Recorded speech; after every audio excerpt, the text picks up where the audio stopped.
Good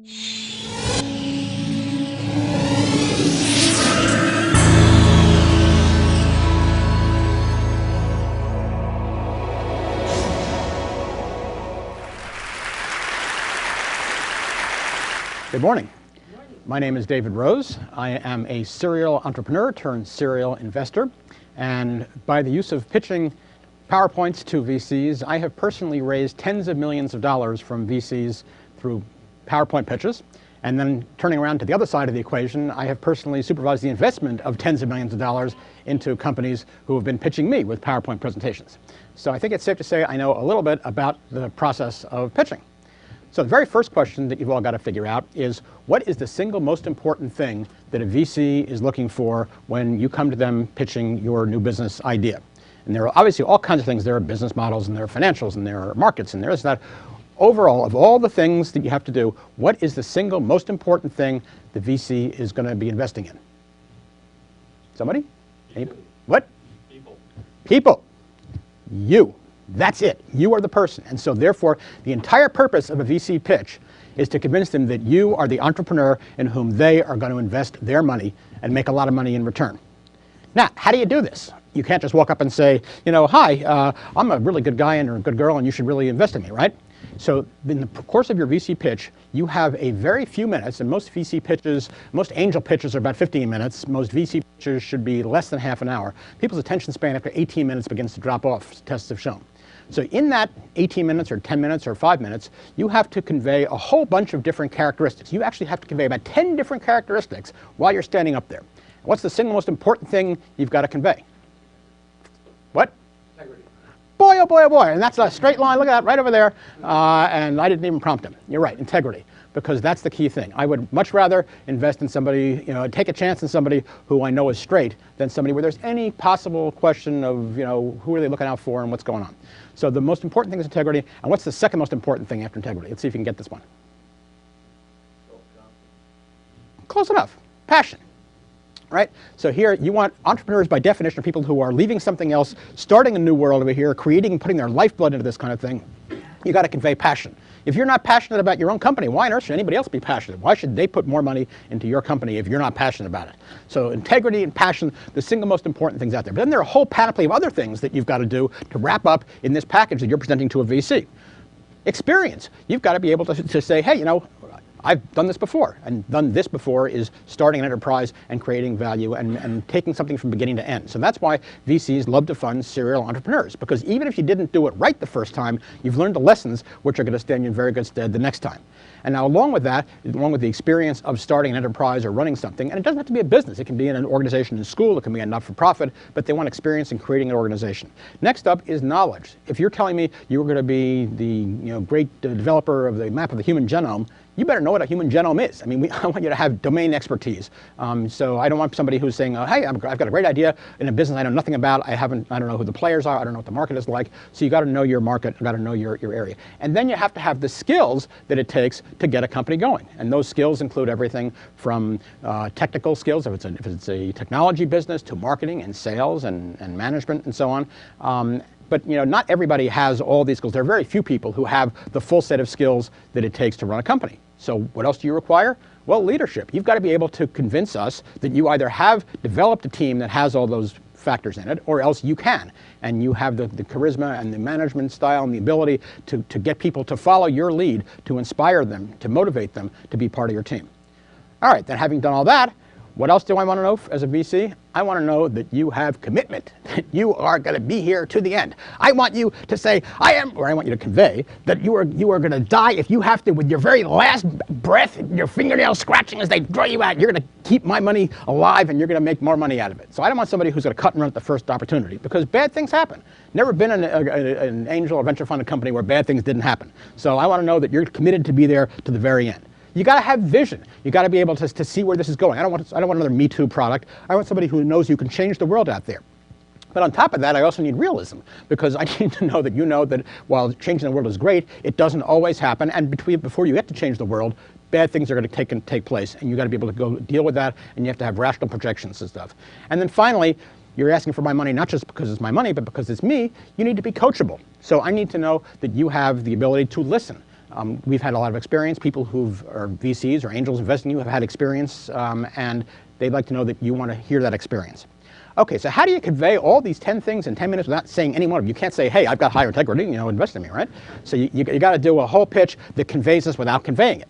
So think about your pitch as a timeline. It starts off you walk in the door, they know nothing at all whatsoever about you. And you can take them on an emotional, and all pitches or all sales presentations are emotional at some level. You can go up, you can go down. Right? And it goes from beginning to end. You walk in the door, so the first thing you've got to do, the overall arc of your presentation, it's got to start like a rocket. You've got maybe 10 seconds, between 10 and 30 seconds, depending on how long the pitch is, to get their attention. In my case, I have got tens of millions of dollars from PowerPoint pitches. I have invested tens of millions of dollars. That's a getcha right there. This can be a fact that they don't know about. It can be something that's counterintuitive. It can be a story. It can be experience. But you've got to grab their emotional attention focused on you within that first few seconds. And then from there, you've got to take them on a very solid, steady, upward path, right from beginning to end. And everything has got to be reinforcing this, and they've got to get better and better and better and better, and it's revving up to the very end, and then at the very end, you've got to, boom, knock them out of the park. You want to be able to get them to such an emotional high that they are ready to write you a check, throw money at you right there before you leave. Okay, so how do you do that? Well, okay, first of all, logical progression. Anytime you go backwards, anytime you skip a step, imagine walking up a staircase where some of the treads are missing or the heights are different heights things. You stop, you got to figure out, you want a nice logical progression. Start with telling me what the market is. Why are you going to do X, Y, or Z? And then you got to tell me, hey, how are you going to do it, and what it is you're going to do, how you're going to do it, and the whole, it's got to flow through beginning to end. You've also got to let me know that there are touchstones. You want to tie into the rest of the world out there. So, for example, things if you reference companies I've heard of or basic items in your business, I want to know about them, things that I can relate to. Validators are anything that tells me somebody else has approved this, or there's outside validation. It can be sales, it can be you've gotten an award from something, it can be people have done it before, it can be your beta tests are going great, whatever. I want to know validation that you're telling me, not just what you're telling me, but that somebody else or something else out there says this makes sense. And then because I'm looking for the upside here, I've got to have a believable upside. And that's two parts. It's got to be upside, and it's got to be believable. The upside means if you're telling me that you're going to be out there 5 years out and making $1 million a year, that's not really upside. You tell me you're going to be out there making $1 billion a year, that's not believable. So it's got to be both sides. On the other hand, there are a lot of things that drive me down, take the emotional level down, and you got to recover from those. And those, for example, anything you tell me that I know is not true. We have no competition. There's nobody else who's ever made a widget like this. Well, the odds are I probably know somebody who's made a widget, and the minute you tell me that, boom, I discount half of what you're saying from then on. Anything that makes me think, anything that I don't understand, where I have to make the leap myself in my own head, is going to stop the flow of the presentation. So you've got to take me through like a sixth grader, but without patronizing me. And it's a very tricky path to do it, but if you can do it, it works really, really well. Anything that's inconsistent within the concept of your thing. If you tell me sales of X, Y, or Z or $10 million in the next slide, 5 slides later, they're $5 million. Well, one may have been gross sales, one may have been net sales, whatever else, but I want to know that all the numbers make sense together. And then finally, anything that's an error or a typo or a stupid mistake or a line that's in the wrong place, this shows me that if you can't even do a presentation, how the heck can you run a company? So this all feeds in together. All right, so the best way to do this stuff is to look at our betters, look at people who've done this before. So let's look at the most successful technology executive in the business and see how a presentation goes. Bill Gates, PowerPoint presentation over here, right? Here's Gates doing a thing for Windows. Is this the way you should do a PowerPoint presentation? What do you think? No. Who do you think we should look at as our role model? Oh, isn't that funny? Another straight line over here. Yes, okay. Steve Jobs. You want absolute, this is the zen of presentation, right? Here he is, one little guy, black jeans and stuff, on a totally empty stage. What are you focusing on? You're focusing on him. This is Steve Jobs. So, these wonderful long bullet points, whole list of things, good. No, they're not. The long bullet points are bad. What's good? Short bullet points. But you know what? Even better than short bullet points are no bullet points, just give me the headline over here. And you know what? How many bullet points or headlines does Steve Jobs use? Basically none. What do? Best of all, images. Just a simple image. I look at the image, the picture's worth 1,000 words. You look at the image, and then you see that, and you grok the whole thing, and then you come back to me, and you're focused on me, and why I'm such a great guy, and why you want to invest in me, and why this whole thing makes sense. So with that said, we only have a very, very short time, so let's run through the things you've got to include in your presentation. Well, first of all, start out, none of these big, long title slides with blah, blah, blah, blah, blah, blah, and I'm presenting to so-and-so and such a date. I know the date, I know who I am, I know you're presenting, I don't need all that. Just give me your company logo. And I look at the logo, and it sort of ties it in my brain, and then I come back to you. I'm focused on you, okay? You do that. give me a quick 15-second or 30-second intro, grab my attention. And then you want to give me a quick business overview. This is not a 5-minute pitch. This is 2 sentences. We build widgets for the XYZ market, or we sell services to help somebody do X, whatever. And that is like the picture on the outside of a jigsaw puzzle box. That lets me know the context. It gives me the armature for the whole thing that you're going to be going through. And it lets me put everything else in relation to something that you've already told me. So then you got to walk me through, show me who your management team is. It's helpful if you've had experience, you've done this kind of thing before. I want to know the market, the size of the market. Why is this market worth getting at over here? I want to know your product. That's very important. Now, this is not a product pitch, not a sales pitch. I don't want to know all the ins and outs and the gazintas and gazatas and stuff. I just want to know, what the heck is it? If it's a website, show me a screenshot of your website. If it's a, don't do a live demo. No, never do a live demo. Do a canned demo, or do something that lets me know why people are going to buy whatever it is. Then I want to know, now that I know what you're selling, tell me how you make money on it. For every X you sell, you get Y. You do services of Z.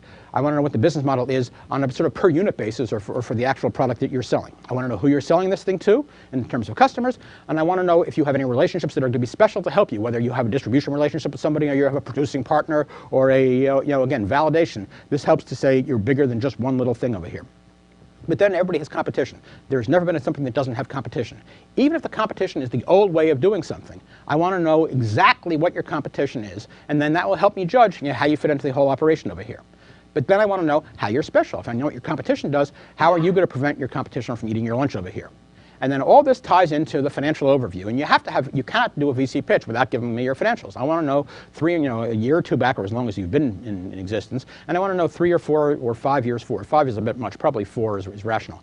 And I want to know how that business model that you show me on a product basis is going to translate into a company model. And how many widgets are you going to sell? And you're making X amount per widget. I want to know what the driver is. We're going to have 1,000 customers this year and 10,000 next year. And our revenues are going to go with this, that, and the other thing. And so that gives me the whole picture for the next several years in which I'm investing. And I want to know how the money you're going to get from me is going to help you get there. You're going to open an offshore plant in China. You're going to spend it all on sales and marketing. You're going to go to Tahiti or whatever out there. But then comes the ask. This is where you tell me how much you actually want to get. You're looking for $5 million at what kind of valuation? $2 million, $100,000. What's the money in so far? Who invested? I hope you invested personally, because I'm following on. If you can't invest in your own thing, why should I invest in it? So I'd like to know if you have friends and family or angel investors in there, or you had more VCs before. What's the capital structure up until this point? And then finally, having done all that, you've now told me the whole thing. So now you're going to bring it back to the conclusion. This is that rocket going up. So hopefully everything has been positive, positive, positive, more positive. And everything you say clicks with me and makes it all make sense. And I'm thinking, this is really, really great. And then you take me back to your logo. Just your logo on the screen. And I look at the logo. OK, well, good. Now I come back to you. Nothing else to look at, right? And now you're going to wrap it up and tie it up here. And you're going to give me the final, boom, the final pitch that's going to send me into space.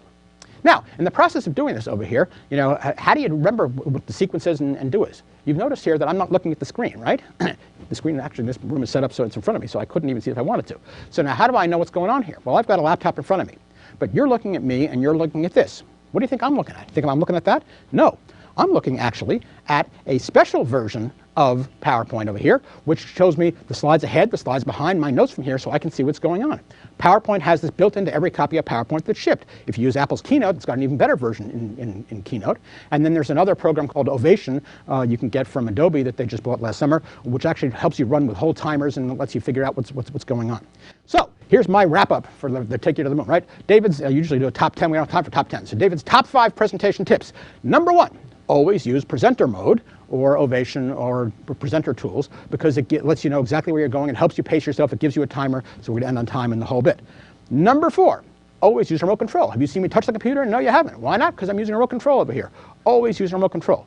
Number 3, the handouts you give are not your presentation. If you follow my suggestions, you're going to have a very spare, very Zen-like presentation, which is great for conveying who you are and getting people emotionally involved, but it's not really good as a handout. You want to have a handout that gives a lot more information, because the handout has to stand without you over here. Number 3, don't read your speech. Can you imagine, well, you should invest in my company because it's really good? Doesn't work, right? Don't read your speech. And the number 1 presentation tip, never, ever look at the screen. You're making a connection with your audience over here, and you always want to do a one-on-one connection, and the screen should come visually behind you and supplement what you're doing instead of replace you. And that is how to pitch to a VC.